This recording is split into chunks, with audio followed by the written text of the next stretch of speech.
Nowadays, we really need to teach people how to learn, to become lifelong learners.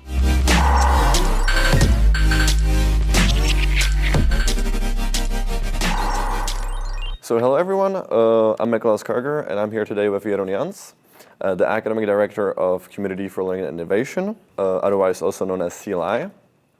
And we're going to be talking about what CLI does, what it is, what it represents, and so on. So hello, thank you very much for being here. Please tell us a little bit about yourself, what role you play in Community for Learning and Innovation, and what is your background? I think the major reason for us sitting here, this interview, is that I'm the Academic Director of the Community for Learning and Innovation. That's a part-time job. I'm in it for 3 days a week. And it does not relate to my professional background. It does relate because I was trained way back as a psychologist. I worked in psychology for a pretty long time at Leiden University. But then I moved on to a completely different field, communication, media and communication. But all through my career, I have been very much committed to educational innovation.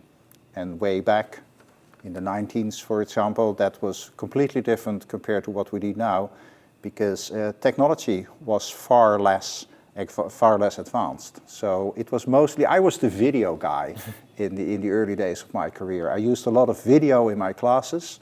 Students liked it, by the way. And some of my older colleagues thought, well, that's a lot of hassle. Why do you do that? You can simply talk to them. You can simply lecture. And I wanted to illustrate. And psychology is an amazing field because you have beautiful material. But that's in a way a source of inspiration still for the work I'm currently doing. Interesting. So you're both Academic Director of Community for Learning and Innovation. You're also a Professor of Media and Communication. Basically, these two jobs are what fulfills you throughout the week. So how do you draw inspiration from one of them that you implement in the other? Yeah, that's a good one. Yeah. Some people hate me for that. Yeah, sure. It's sure because I'm teaching as part of my professional job, 2 days a week. I also teach, and that means that, of course, I want to show what we're capable of. Yeah. So it would really be weird if I would be a very traditional teacher, just lecturing in front of 200, 300 people and that's it. So I do a lot in innovating my own courses, and you can imagine that I, every now and then, use examples from my own courses. And that is sometimes a bit difficult, because as an academic director, I have to assume a bit of a distant role. But sometimes I'm very hands-on in saying that, well, okay, we can do that, but I know it doesn't work because I tried. It doesn't work. So, and then that's why sometimes people hate me for that. You get a little bit of pushback for that. Yeah, they say, well, okay, he's talking about his own teaching again. Come on, let's move on to something else. Yeah. And that is, I find it when you say intertwining, that's perfectly, it's a good way of putting it. It also works the other way, of course, because I have this network, this community of learning innovation people around me, and that also helps in my own department. The department is, by the way, pretty dedicated to educational innovation, but that I think it's a kind of fertilizing both ways. And sort of talking about your professional experience in media and communication, being academic director of CLI, I also know you created MOOCs, which became really popular on the topic of serious gaming. They became popular on Coursera, which is this platform for online education, sometimes free, sometimes not. Can you tell us a little bit about what MOOCs are, what this, specifically these MOOCs on serious gaming were, and how does that sort of relate to what is done here at the studio, to the MOOCs that are created here? Yeah. It's nice to that you allow me to talk about it. That was our pioneering work. We created this massive open online course. It's meant to address a huge audience, and we succeeded. Meike Slot, my colleague, and myself, we succeeded. We are among the pioneers at Erasmus University. Actually, we lost the competition because we were working in the studio pal to pal with people from economics And it was a bit of a competition who was ready first. They were. So they had the first MOOC on economics from Erasmus University, and we came out second. And of course, that's not bad at all, because now we're looking at, I think we just released the 27th one. Okay. So the catalog is developing, and we have been given the opportunity as well recently to revise our MOOC. So over the years, we experienced that informing people about what these particular types of games are. Some parts worked very well, and some parts did not work at all. I can put that to extremes, did not work at all. We saw the viewing, we're talking about of tens of thousands of people. We saw in the 5th week, for example, so people started the videos, and then after approximately 1.5, 2 minutes, it dropped. It was simply too difficult. So well, that's not very nice to say, but I already started. We overestimated our audience in that respect. Yeah. And it was very painful for Meike and myself, because that 5th week was about our academic work. We're both researchers, and on my side, I just entered a huge national project that was related to a particular type of serious game. We collaborated with the technical universities. We collaborated with 2 Dutch game companies, and I wanted, of course, to share what we were doing and what our results were. But viewership dropped tremendously because I think we were too committed, like giving a kind of conference talk that was not addressed to the audience. So with the help of the amazing people here behind me in the studio, we redesigned that complete week, and we made something I'm so proud of. We made a kind of round table with 3 young researchers discussing their own perspective. Researchers, partly from my team, one of the researchers who moved to another university. So that's far more lively, and the figures show now that it works better. People continue watching. So yeah, it's interesting because I just had one of my courses, and I saw that the video is not on Canvas, but it's now on MOOC or it's on Coursera. So the video for our course was actually available to all in the first place, and I saw all these comments below it and how many views it had. So it is also, in some sense, a shift towards this direction. For CLI, it's from a technical point of view, it's a very attractive platform. Many things you want to do to make your videos interactive is on Coursera just, well, I would not say child's work, but it's very easy. It's very low threshold, very accessible, so you can focus completely on content. And you can think about what we did, for example, is we had quizzes in between just 1 or 2 questions, a reflexive question, asking people to, when we show them, for example, a game, that's a game about the business model of Uber. So in the midst of that business model, we stop and we ask people to go out to different sites to find similar models. So that's a way to make sure that your audience, and of course your audience is very distant, it's all across the globe in our case, and that's a way to create interaction.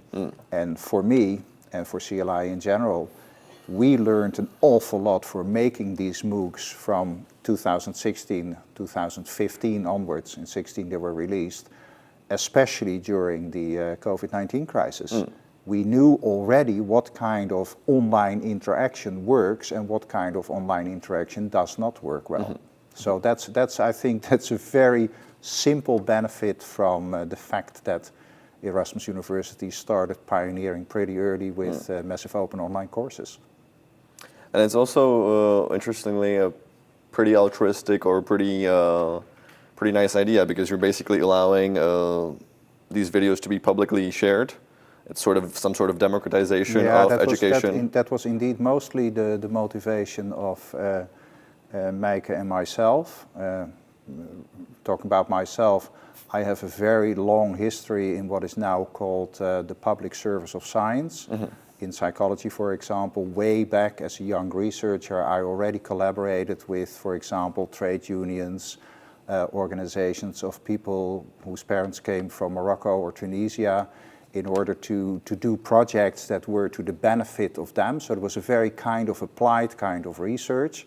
And it was indeed the case that this platform, especially because it is for free, our MOOC is for free. Well, you can get a certificate and you have to pay something like $40, but you can take the complete course for free. Yeah.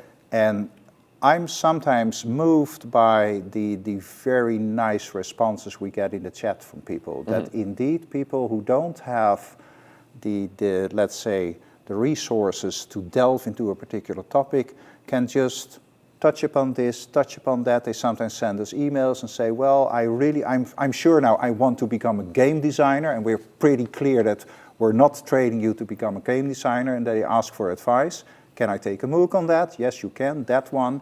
And is there any advice when I want to take an education in game design? And then, of course, we make some advertisement for the Dutch schools in that respect, but from people in India, that's not affordable. They search for their schools in India. Yeah, definitely. Interesting. So, as I said before, CLI is also one of the big producers of MOOCs. It's recorded here in the lab. For people who don't know what Community for Learning Innovation is, what CLI is the same thing, but what those terms mean, can you maybe expand a little bit on what CLI is, what it does? Our abbreviation is Learning and Innovation, and it's a community. So what we really want to do is we connect, we inspire, and we realize. And connecting means that across campus, both at Woudenstein and Hoboken, there are many people committed to improving their education, but just improving is a bit boring. So what makes people tick is innovating. And we provide them with money. So we help them to innovate their own teaching, and the money comes with advice. Sometimes people have an idea, and that idea needs to be realized in a certain way. And there are many strings attached, because it's not that easy to realize an educational innovation, because you can't stop the school and say, okay, now we're going to develop a project and then we apply it, because the shop is open, is in business during your reconstruction work. So people are provided with help, especially our colleagues from RISPO, that's a supportive unit at Erasmus University focusing on didactics, and we closely collaborate with them to advise teachers on a hands-on level to realize their innovations. So we're very keen on that our work immediately has consequences for the educational programs offered at Erasmus University. That's a very large part of our work. And well, I think one of the big things as a community we realized, so it's not just the 10 people working here and the 7 people working in the studio, that community is far larger. Many people involved from different levels, learning innovation consultants in the different schools, but also those committed pioneering teachers. And together, because we were already talking about how can we elevate part of our teaching to high quality online teaching, we started doing that in, let's say, the years 2015, 2016, we were very well equipped to deal with what happened in the COVID crisis. Yeah. So we were in close contact with other universities, and we realized very quickly online education, and there were enough people that also realized that it was better to do more than just record your lecture. Of course, some people did that because of time pressure, but when the crisis lasted longer and when the pandemic really became a new normal, so to say, you saw an increasing number of people coming to the lab, to the studio, to record their shorter videos instead of 45 minutes lecturing. So I think that helped us all a lot to elevate the level of online teaching. Interesting. So if you would,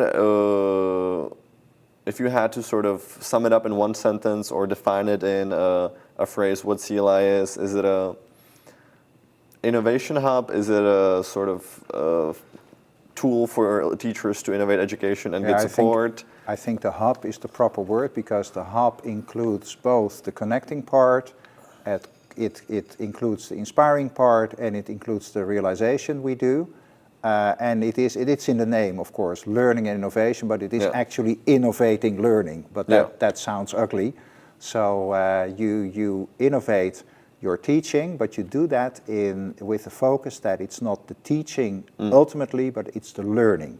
Yeah. And well, there's a long story behind that, of course, because as you know, as part of the Students for Students community, I think we also come to understand increasingly across schools that students have a very valuable contribution, not just like being active in class, that's a precondition, but Yeah. also when you relate projects to students, and that's, I think, it's a bit of a fashion type of term, co-creation, but I think we have seen many examples, especially in the hands of Students for Students, of co-creation. Definitely. And programs profit from that because it also, it results in a different kind of mindset of teachers, and there are not that many, I think, left. I'm not sure, I never did accounting, but there still are academic people who think that academic teaching is about transferring complex knowledge. And that's where they stop. So they're focused on the content, and they say, when I transfer that knowledge as clear as possible in my lecture, using a few slides, maybe PowerPoint, then my job is done. And then the students have to involve themselves in. But that's a bit of an old-fashioned idea. Nowadays, we really need to teach people how to learn, to become lifelong learners. And I guess just maybe also like a side effect or a byproduct of what this does, involving these students, is that it gives the university and these researchers and professors a little bit of pressure.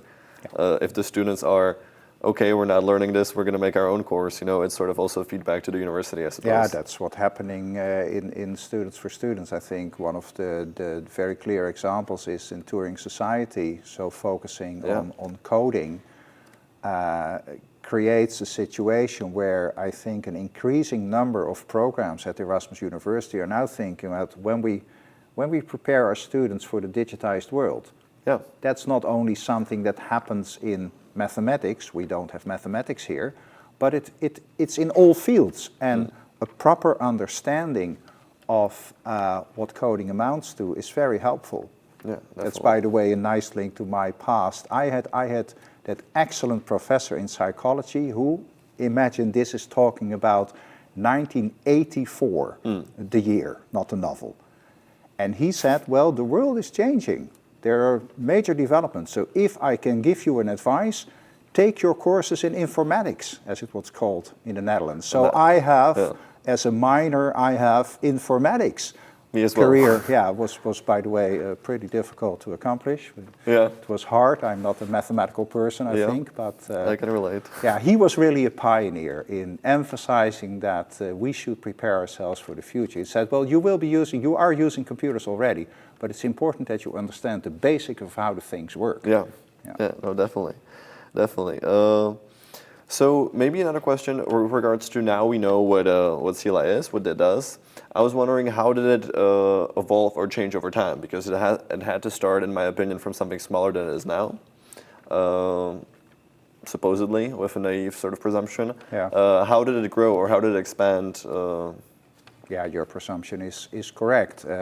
I think it's clear now that because we sit here in our education lab, that affirms the institutionalized nature of the Community for Learning Innovation. It started before that, before this lab was built and the studio was here. The studio was first at a different spot, far smaller. But CLI in those days was really a kind of community of people coming together in meeting rooms, discussing the opportunities for educational innovation. But it really makes a difference whether you have that kind of sitting together community-wise, network thinking, okay, fine. But when you're visible and people can almost touch you in the work you're doing, that makes a difference. Yeah. So this, I think, to put it properly, the historical tribute is to an earlier project at Erasmus University. It was called Digital is Normal. So that was pushing from different sides that Erasmus University should invest more in the digital environment. And for example, the first MOOCs were financed from that project. But overall, their focus in digital is normal was more on the technological part. Fortunately, because the groundwork was laid for the work that's now done and that we can now do because we're at a far higher level of support. So the people at the Media and Support Center did an amazing job digitizing all these different classrooms. And again, we gained so much from that in the early days of the COVID crisis because people could simply walk into a classroom and record their lecture just like that. Yeah, CLI basically became this support center, this crisis management during Corona in a way. Yeah. So you talked about S4S, you talked about the MOOCs. What are some of the other CLI projects that people should know about, or some of the flagship, let's say, projects of CLI? Yeah, the flagship, the realized flagship is, I think, the Casa Loco project. It's turning a complex teaching in labor law into, well, you could say, a kind of Netflix series. So that was a very serious investment of both, of course, the Department of Law, Ruben Houwelink as the leader of the project, but with many people involved, in particular, of course, Studio and CLI support. So that is really, I think, that's close to the ultimate of what we can realize. It's a kind of project that is really transferable to other schools, I mean, because it's built on a deep consideration of what visuals and what expressing topics can do to motivate students to delve into material that is maybe not that accessible because it's pretty tough, it's legal. So, but of course it requires a lot of money. Yeah. And when I talk about my favorite project, I'm also very fond of the project that are, well, you could say it's almost the low-hanging fruit, where you really see that teachers having a certain idea, for example, a project that is run by different schools in collaboration about sustainability, they want to put more emphasis on thinking about sustainability, and the project could be realized by affording them to spend time on developing that project. So one of them become a CLI fellow, is allowed to work for 1 day a week on developing that project. We pay her salary for 1 day a week, and there is support from the didactic point of view, and it helps them to collaborate between ESHCC, Erasmus University College and Philosophy to build a course completely focused on sustainability that was not there before. So that's far more accessible. And what I think is also very helpful is that many people working in the CLI community have a quick mind in translating information, complex information, into visuals. So on our website you see many infographics, you see flow charts, and I hear so many positive responses from my colleagues as well as from people from other universities. I sometimes think I'm very much an open science guy because we're doing this on tax money, and I thought it's not owned by CLI, Erasmus University or whatever. But sometimes I think when I see my former colleagues at University of Amsterdam using our infographics, on the one hand I think, okay, that's great, but as long as they keep the logo of Erasmus University and CLI there, then I think you do something that's good for society in general. Okay, nice. And a new project, and that's my favorite for reasons that will become clear when I explain it. It's a year ago we initiated Erasmus University Online. That is by now our flagship project in the making, because the primary goal there is to learn from what we all did during the COVID crisis, and to make sure that Erasmus becomes a serious player in online education. So a few schools now, I can safely say, a few schools now are ready to start developing programs that will be offered online exclusively, and that fulfills 3 goals at least. It's a way to reach out to people who cannot come to the university for maybe personal reasons, financial reasons. They may live abroad, they may be people with needs, so it's not easy for them to travel. Second is that it creates a new environment that is inspirational for our campus teaching as well. And I think a third asset is very important, that it's a contribution to flexibilization. Erasmus University really needs a more flexible offering of educational programs. And when part of your offerings is online, it's far easier for a student to take a course not being confined to physical location, a physical location or a particular time slot. Especially the time slot is important as well. So definitely. Erasmus University Online, our horizon is that we will go live in September 22.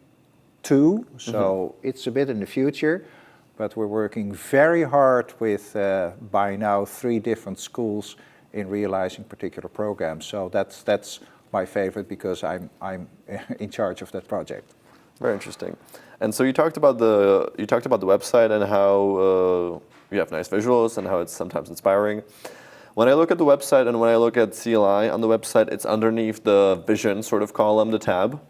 So why is it there? Why is CLI a part of the vision, or how does it fulfill the vision of the university? Yeah, we of course, our efforts are targeted at realizing that educational part of Strategy 2024.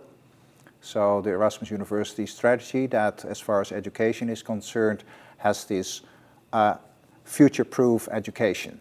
And that is, I think, what our work contributes to the vision of the university, that we want to embrace university-wide the Erasmian values. So becoming an Erasmian is not just an empty phrasing, it's about respect, it's about looking across the boundaries of your own field, it's about being committed to societal issues, understanding societal issues, because we're not just looking at societal issues, but we study hard, because that's our cup of tea, that we as academics get a better understanding, even contributing to solving the pressing issues we're now facing with respect to inequality, with respect to sustainability, and the list can be as long as you want. So that's where CLI has this look at 2024 in realizing Strategy 2024, but we're also committed to thinking about the years after that. The Erasmus University Online is obviously about that, because we will probably start in September 22 with 3 to 5 programs, master's programs, but of course we want to grow to a far larger offering in the next decade. Interesting. And so people sort of symbolize or perceive CLI in different ways. They can look at the website, or they can see this office from when they walk around Polak building. It's called the Educational Lab, which is the sort of headquarters of CLI. Yeah, it is. Can you tell us what the Educational Lab is, besides just being an office, and who can work here, who can spend time here? Yeah, I'm very happy with that question. Every now and then we have an issue where groups of students who want to sit together, that's before Corona of course, and they want to study together, knock on our door, or coming through the revolving door, and think, oh, all these empty tables, study space. Yeah, exactly. So sometimes, of course, at the end of the day, for example, or often on Fridays, it's quiet here. But the lab as such is meant to provide space for all kinds of different ways to invest in educational innovation. So sometimes people work here individually, sometimes people work here, often people work here in small groups, inspiration sessions, for example. We also have the podium behind me where small lectures can be given. And in the good old days of being together, and I think that will return at least partly, this lab was used intensively exactly as a kind of meeting place in the headquarters, where people from different faculties, including people from the medical school in the city center, came over here to work together on developing projects. So that is what we want to do, and that's why we're also happy that it's very visible. We have these large windows, so people from the outside can see what we're doing here. Open space. It's the ideal of open space. Transparent. And lastly, to conclude, so this department or this strategic project of the university is called Community for Learning and Innovation. I was wondering what is the community part and community for learning innovation? What is that? Is it just a phrase, or is it what is it? What is make community for learning innovation a community? It's a risky term. It became ever since the CLI was baptized with that name, 2017, and in the first months of its existence, it was often abbreviated. People thought it was the Center for Learning Innovation, but leadership of the university in those days emphasized community, because it's in between faculties and in between the professional services. So we're definitely not a separate center, because a center runs the risk of becoming an isolated entity that has not the best links with what is happening in the different schools. So therefore, community, and my favorite way of putting it, it's all about metaphors. It's about people working together. And I think it's also increasingly becoming kind of movement.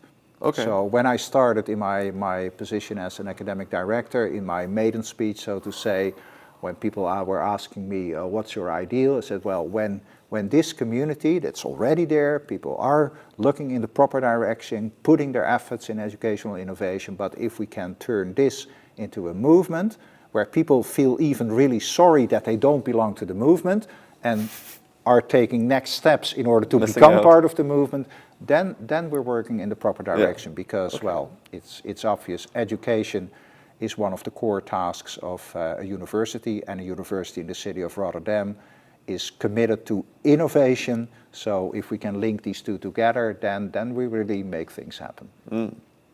Very nice. That's a altruistic sort of vision and mission. Well, that's it from me. That's all of my questions. Thank you very much for your time. Thank you very much.